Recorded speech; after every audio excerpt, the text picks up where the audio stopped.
அதுதான் முக்கியம். ஏன்னா கைது செய்யப்பட்டு விட்டது, நடவடிக்கை எடுத்துட்டாங்க.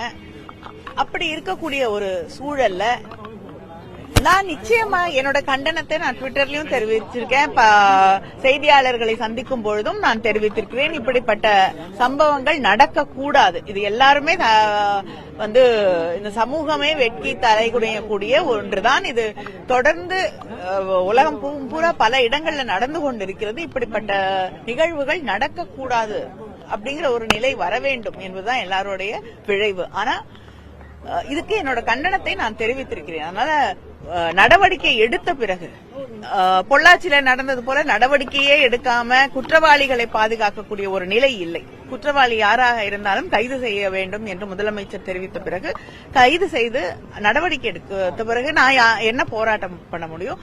நீதிமன்றம் நியாயமாக தீர்ப்பு வழங்க வேண்டும், அந்த வழக்கு சரியாக நடத்தப்பட வேண்டும் என்பதுதான் கண்காணிக்க வேண்டும்.